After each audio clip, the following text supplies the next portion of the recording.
Hey everybody, Varun here from Language Academy. Guys, very excited to have Neha with me today. 8 overall in IELTS with a perfect 9 in reading, a perfect 9 in IELTS academic, and then 7 in writing, 8 in speaking, and 8 in listening. Congratulations, Neha. Thank you, sir. Very well done. I've really seen you working hard. I remember you used to sit in the PT lab as well. You used to solve a number of mock tests. A perfect 9 in reading. You told me when you started you were on 5.5. That's a big jump, right? Students sitting on 5.5 don't even think of getting a 9 in reading. What do you think is important for reading, and what did you change in order to get 9 in reading?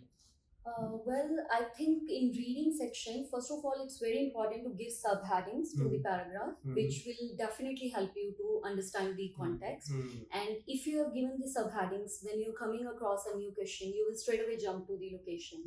And also, what I used to do in reading, when we are able to find the location, it's quite natural, being humans, we get excited that we got the answer. But the thing is, we should always read 2 sentences before that, and before the location, and even after the location. Only then you'll be able to find the exact answer. Because they're going to trick you, right? Yes. They'll give you that, yes, it feels, or you are tempted that this is the answer, but when you read sentences before and after, you figure out that something is different. Right? So it's very important you read each and everything properly. That will help you figure out the right answers in reading. They are very impressed with your writing. Writing is the sole reason why students don't go for IELTS, right? They go for PT instead. You have even got 8 in writing. 8 is a dream score in writing, right? I'll say it's a dream score. What is important for writing? For writing, as 𝗬𝗏 always says, one paragraph should always have only one central idea, and your whole paragraph should revolve around that particular idea.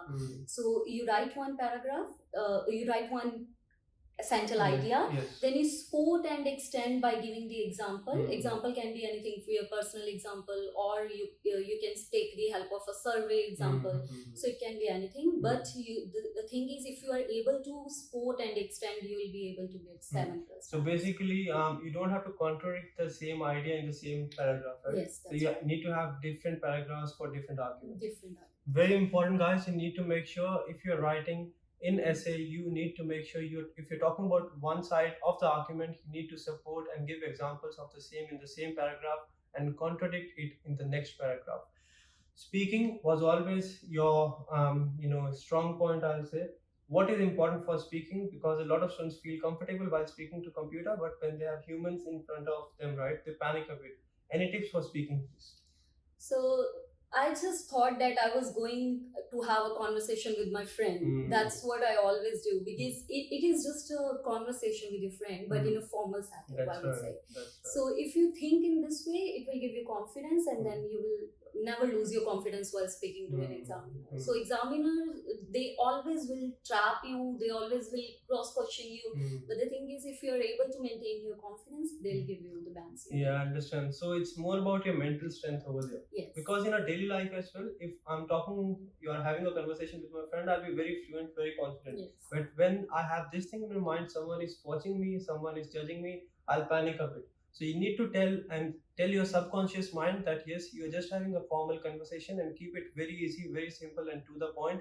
And doesn't matter what happens, you have to be confident and answer each and everything confidently. Neha, final thing, what do you think, why are classes important for IELTS exam? Definitely, 𝗬𝗏 has always been a great help to all the students. Her feedbacks on essay writing, it's very important. If you're writing an essay, get it checked by 𝗬𝗏. She will pinpoint the mistakes you are doing again and again, and also she will ask you to proofread the essays, which is very important, because sometimes if you proofread the essay again, which is written by yourself, you will see that there's so many grammatical errors. You will see those and then you can rectify those mistakes. So definitely getting essay check done by 𝗬𝗏 is very important, and take feedback from her. Work on your weaknesses and your strengths. For me personally, I would say 𝗬𝗏 has always been a great help, because she always believed in my strengths, and she told me this is your strong point, this is your weak point, so you should work on this, and you should let it go. So that's how I did it. So basically, analyzing yourself is very important, right? getting your essays evaluated very important, because let's say if I'm writing an essay, I have written everything perfect according to my own perception. Yes. But when I'll ask you to check it for me, you'll figure out a lot of mistakes. So very important you get your essays and your speaking as well evaluated. Take proper feedback, work on your mistakes and your weaknesses, turn them in your strength, and go and smash your IELTS exam. Congratulations once again, all the very best. That's it from this video, guys. Make sure IELTS is not that difficult if you follow the right strategies and take proper feedback. If she has done it, I have done it, you can do it as well. Just make sure you have the right guidance, direction and strategies, and you're going to nail it as well. Thank you guys, I'll see you very soon.